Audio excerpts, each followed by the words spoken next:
Olá, estudiosos, pesquisadores da consciência, senhores autopesquisadores.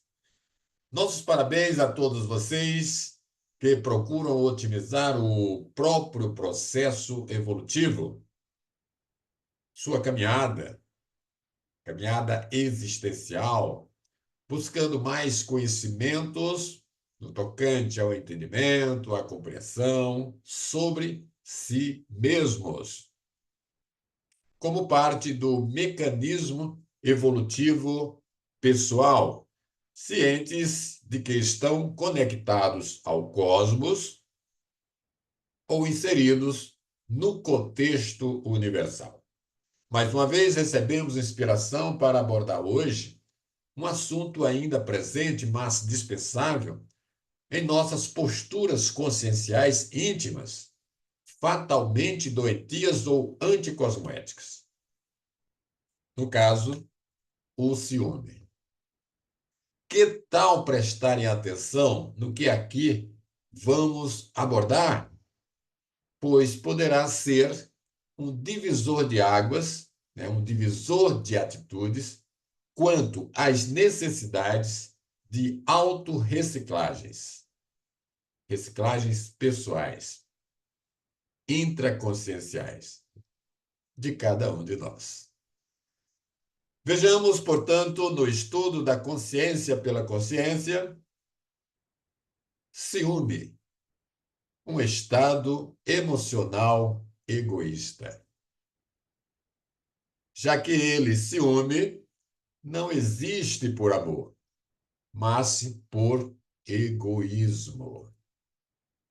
Isso está no léxico de ortopensatas da Conscienciologia do professor Valdo Vieira. Faremos uma abordagem pelo paradigma consciencial. E para mais esta imersão no presente momento, dentro do processo evolutivo, que é individual, porém conjunto, sejam bem-vindos.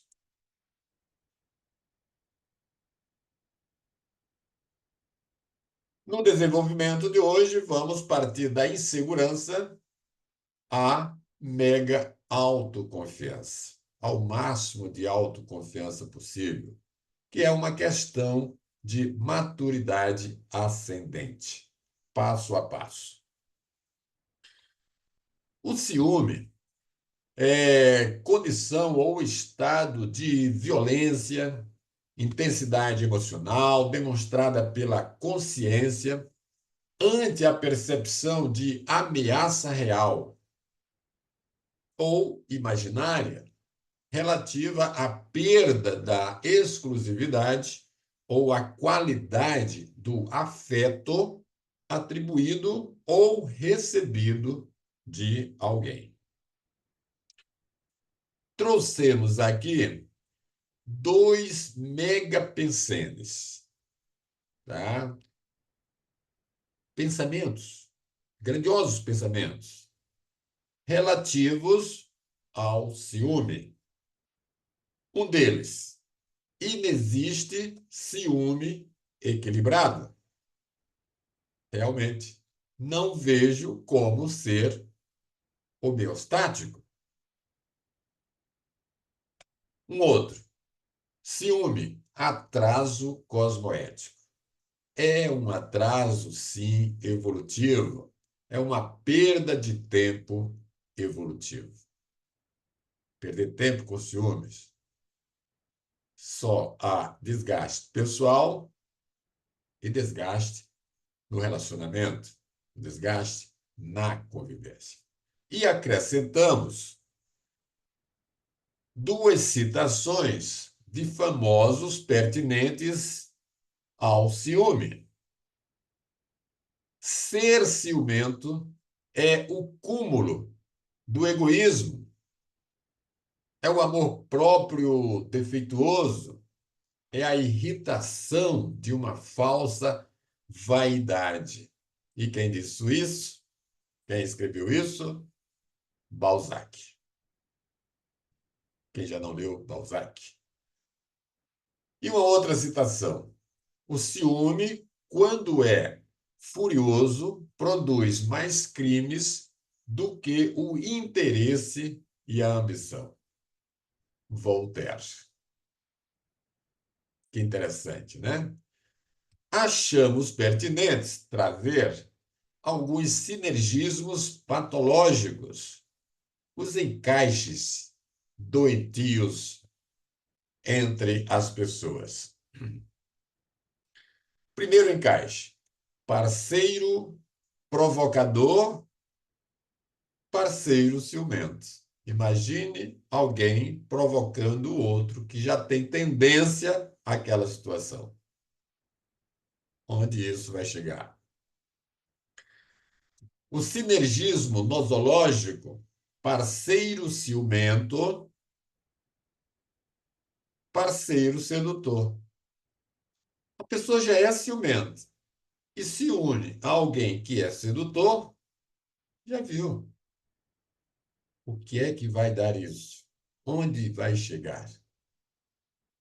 E um outro encaixe é o sinergismo do pensamento da consciência intrafísica ciumenta, semi-possessa,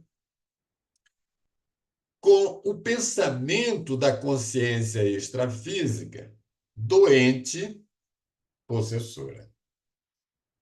Aí não tem quem segure.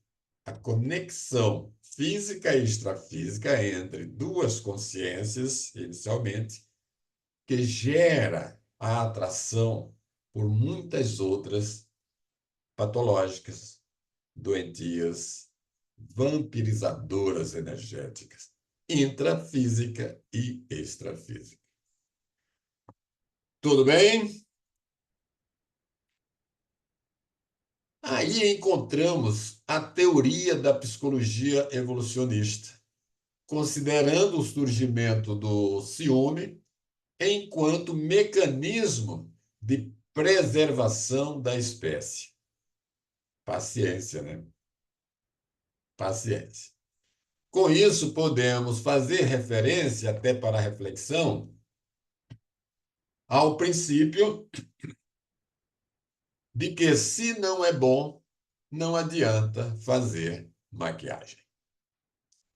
Devemos levar em consideração o efeito nocivo da miopia da consciência ciumenta quanto à multidimensionalidade, ou seja, as dimensões física e extrafísicas, e as sucessivas séries existenciais, que são as diversas existências da consciência dentro do seu processo evolutivo.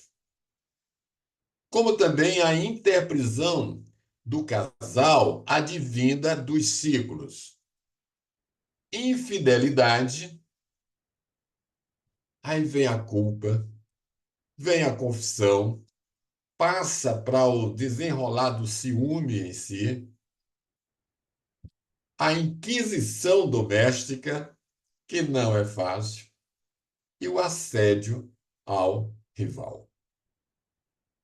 E um outro ciclo pode ser a insegurança, o ciúme propriamente dito, a dor que isso acarreta e, como consequência, as atitudes desesperadas.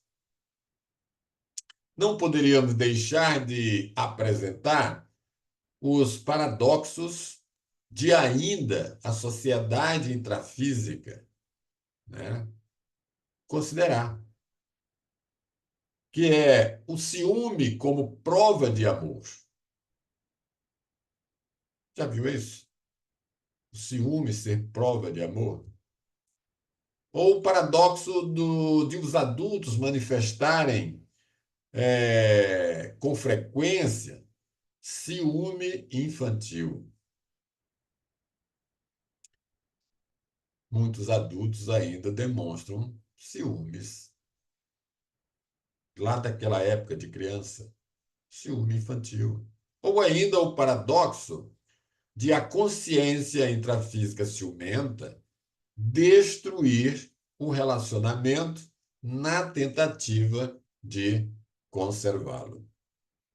Como é que pode você desgastar tanto uma convivência, um relacionamento, para poder manter esse relacionamento?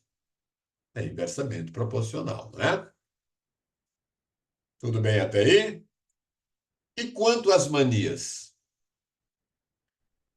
A mania de checar o perfil do Facebook do parceiro ou da parceira, procurando provas de traição. A mania de querer seguir os passos do suposto ou da suposta rival. Acontece muito isso, não é? Ou a mania de jogar a culpa na terceira pessoa, sempre nos outros.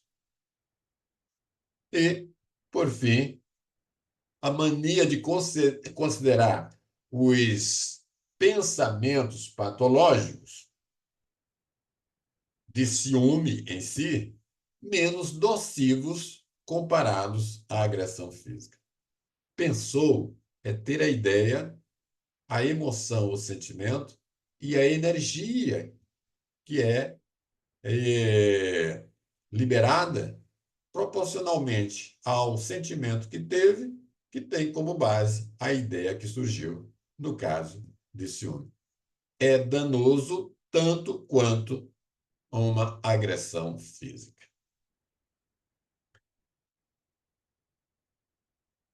E quanto à mitologia?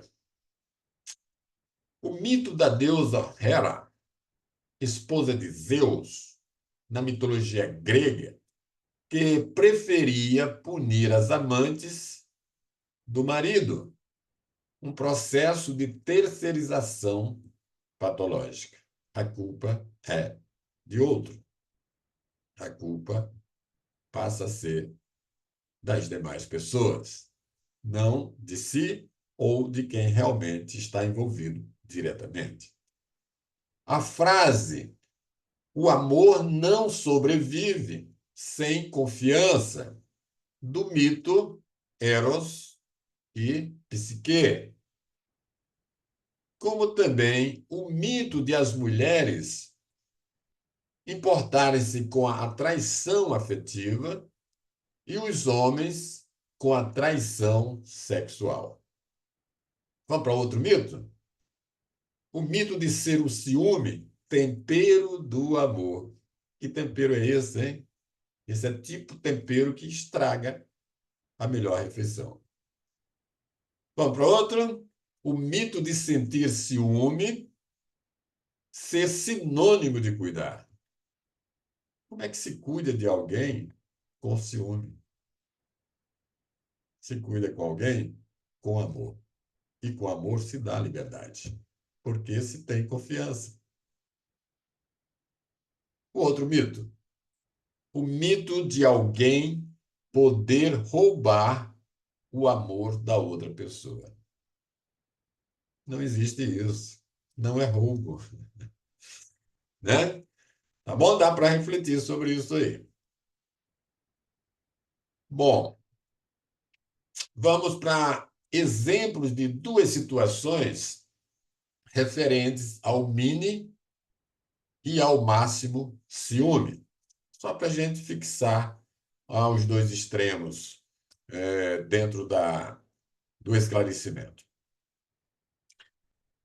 O mini-ciúme é o estado da criança sensibilizada ao compartilhar a atenção dos pais e brinquedos pessoais com o novo irmãozinho.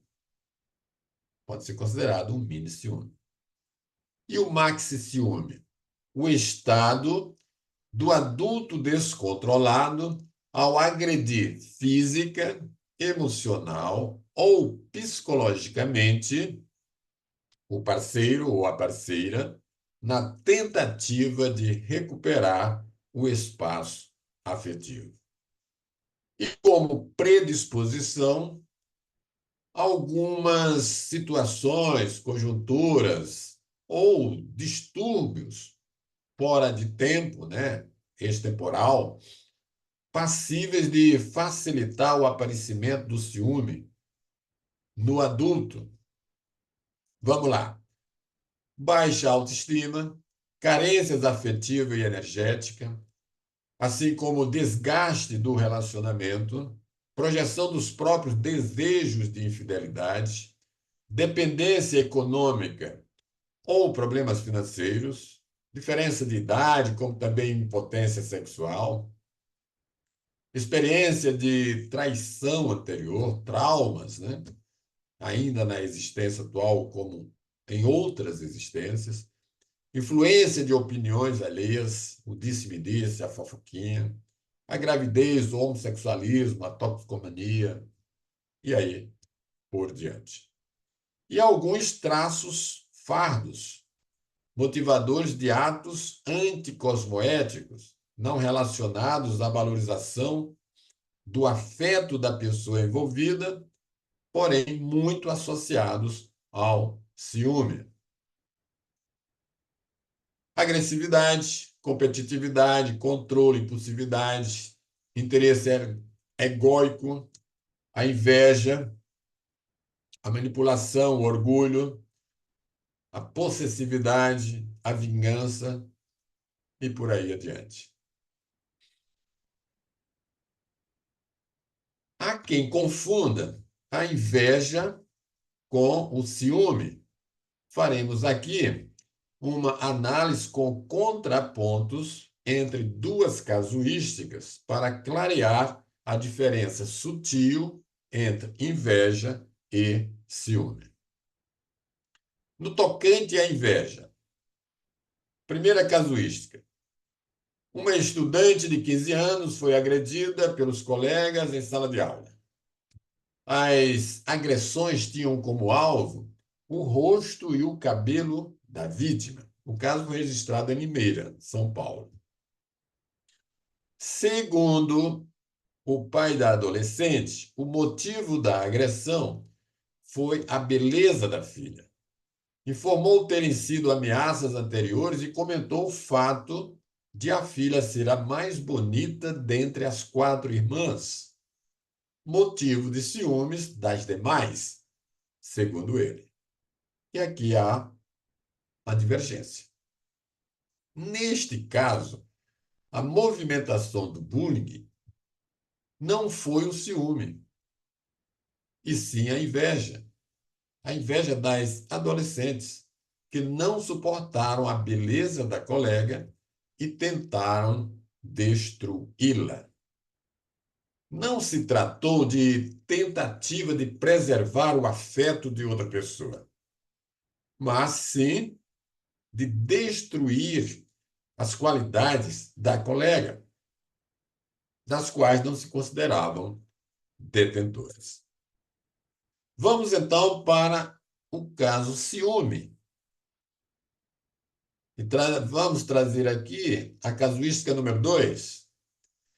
Bom, uma mulher jovem de 23 anos sofreu sérias queimaduras durante discussão com o companheiro e veio a dessomar, veio a falecer dias depois. Morreu. Ok? Motivo. Segundo a mãe da vítima, o fato deveu-se ao ciúme do atual companheiro em relação ao ex-marido da dessomante ou da falecida. E aqui também há divergência. Neste caso, o parceiro da vítima apresentou comportamento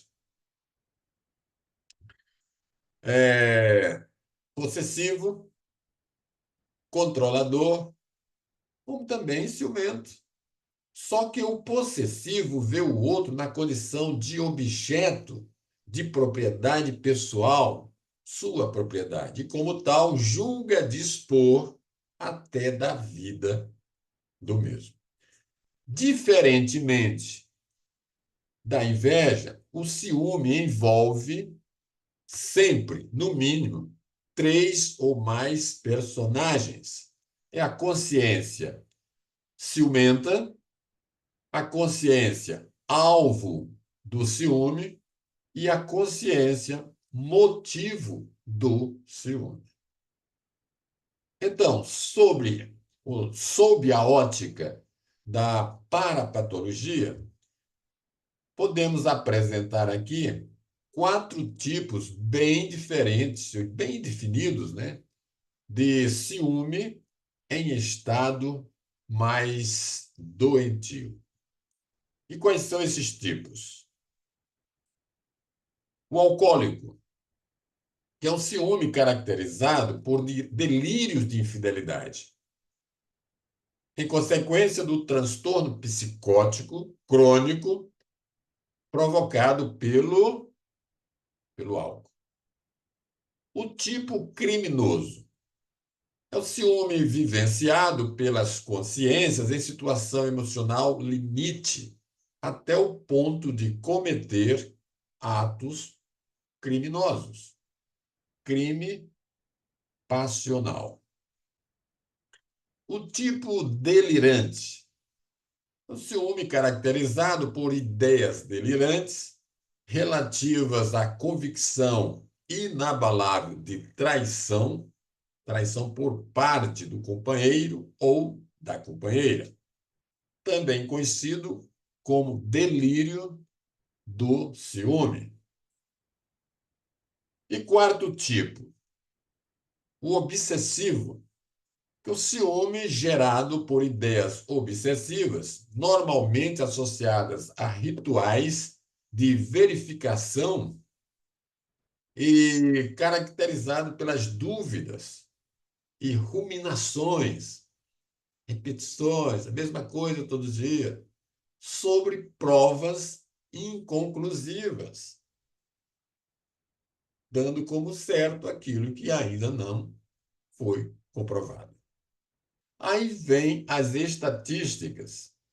Estudos indicam ser o ciúme causador de 99% dos casos de assassinato contra mulheres. As estatísticas apontam de cada 100 mulheres mortas, 70 foram assassinadas por parceiros, namorados, esposos e por aí. Muito bem. O alto índice de crimes atribuídos ao ciúme alerta os intermissivistas, que são consciências que planificaram sua programação existencial no período extrafísico, portanto, antes de ressomarem ou de renascerem, que vêm mais predispostas a uma assistência ainda mais qualificada. Tá? Então, esse alto índice de crimes com relação ao ciúme é um alerta, né, acerca da assistência necessária que os intermissivistas, essas consciências mais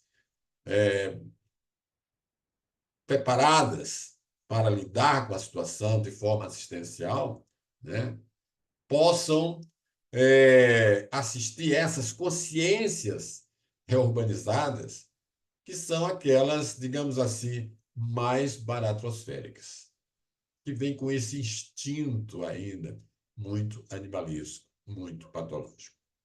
Até o mini-ciúme, considerado normal na sociedade intrafísica patológica, que é a nossa, é resultado da imaturidade, da insegurança e do egocentrismo infantil. E isso está em extinção. É uma boa notícia, não é? Pequenina? Não importa. Mas vamos chegar lá. Alguém pode perguntar aqui o seguinte: há alguém entre nós que não tenha ciúme? Bem, o serenão, que é o modelo evolutivo superior, né, de consciência avançada, tem lucidez desde a vida fetal, não manifesta ciúme nem mesmo na infância. Portanto, Eliminar o quanto antes possível tal condição é prioridade da consciência com algum nível de inteligência evolutiva. Não há mais espaço para as patologias quando alcançamos um sentimento elevado do amor. Viemos à vida humana para uma vivência feliz, amar e ter prazer. Quem ama não sofre. Precisamos, então, nos esforçar na superação dessas patologias. A prática interassistencial, ou seja, entre as consciências, e multidimensional, levando em consideração todas as dimensões, essa prática diária ajuda a consciência empenhada em evoluir a superar o ciúme gradativamente e as consequências do egocentrismo. Através de quê? Da vivência do maxi-fraternismo, fraternidade, a satisfação de aproveitar a oportunidade para fazer assistência a quem da assistência precisa. E os lampejos que surgem daí, dessa prática, da transafetividade. Alguém deve perguntar, e o que é isso tudo? Tudo bem. Então, explicando melhor. A afetividade determina o parentesco. Você ter afeto por outro, parente, irmão, pai, mãe, etc. Alguém de sua convivência. Aquele afeto natural. Tá? E a transafetividade determina a evolução da consciência. Quanto mais afetividade, em profundidade e amplitude, mais se aproxima da transafetividade. Já se vê de outra forma, de uma forma mais conjuntural, mais ampla, como eu disse, mais profunda. Daí podemos dizer que o ciúme é fissura a ser superada na autoevolução. Rumo a quê? A afetividade transcendente. O que caracteriza, com isso, um grande salto evolutivo. Não raro, há traços bons ou maus que a gente não sabe que tem. Traços da genialidade cosmoética, como civilidade, prudência, bom gosto, e traços da genialidade anticosmoética, que são as baixarias, a ciumeira e a inexperiência, entre tantos outros traços. Vamos então para as considerações finais. Vamos começar com algumas questões. Tudo bem. O ciúme, de algum modo, ainda afeta você?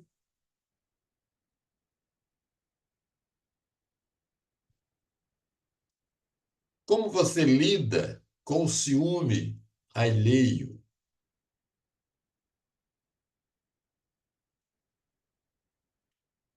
Você já mensurou a repercussão multidimensional de tal manifestação?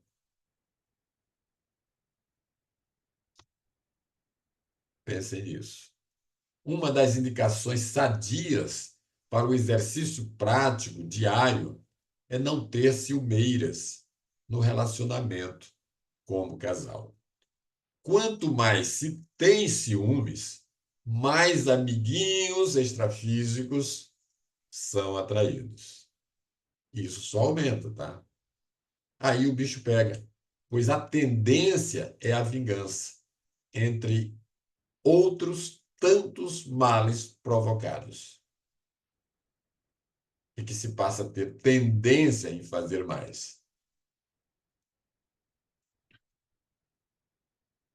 No confronto entre casal convencional imaturo e dupla evolutiva, o primeiro gera ciúmes. Já o segundo, que é a dupla evolutiva, gera interconfiança. O que você já compõe? Um casal convencional ou uma dupla evolutiva?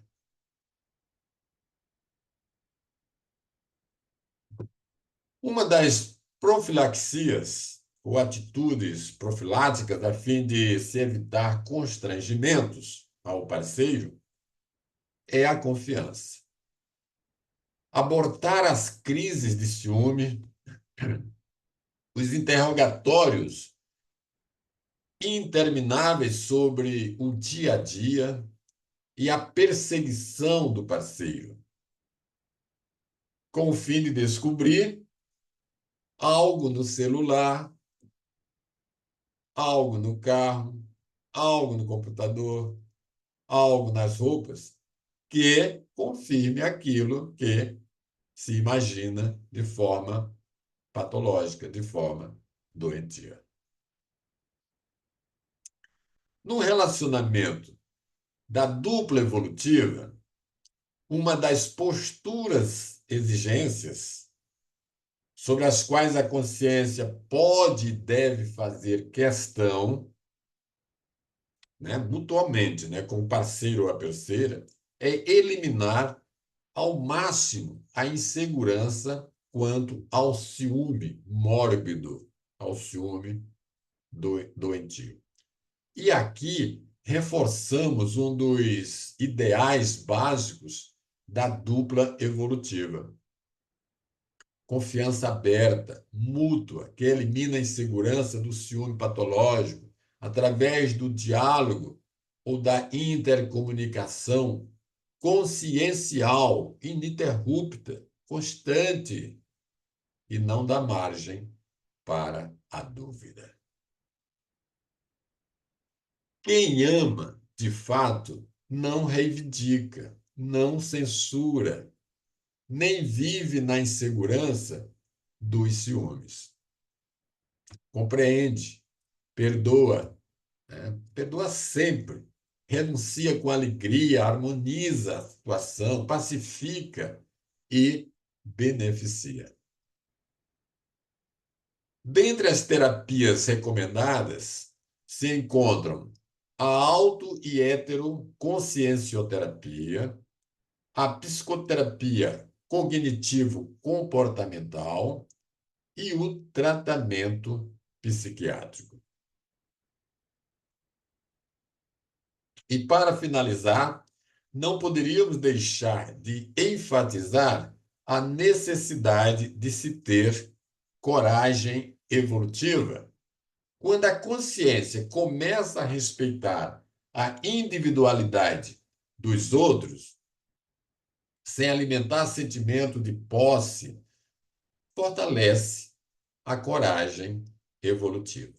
A necessidade de controle sobre outrem vem do medo da solidão, do medo da perda. Paradoxalmente, os afetos mais duradouros são aqueles que apresentam maior percentual de liberdade recíproca. Até a vivência do amor mais maduro exige coragem. Tudo bem, pessoal? Então vamos para a referência bibliográfica, muito importante para futuras pesquisas ou aprofundamento. Fontes: Léxico de Ortopensatas da Conscienciologia, do professor Valdo Vieira, Homo Sapiens Reurbanizados, também do professor, o livro Coragem para Evoluir, do Luciano Vicente, a Enciclopédia da Conscienciologia, também do professor Valdo Vieira, o Tratado 700 Experimentos da Conscienciologia, idem, o endereço eletrônico do Instituto Internacional de Projeciologia e Conscienciologia, o IIPC, que tem tudo que você pensar sobre a Conscienciologia e Projeciologia lá. E também o da editora Editares, com seus livros disponíveis, inclusive os livros gratuitos. E para finalizando, evitemos a mania de ter ciúmes, pois arruinamos nossas próprias relações afetivas, além de nos enfiar na solidão, no isolamento ou, como queiram, baratrosfera, aqui mesmo, na intrafisicalidade. Um abraço a todos, muito grato e até o próximo tema.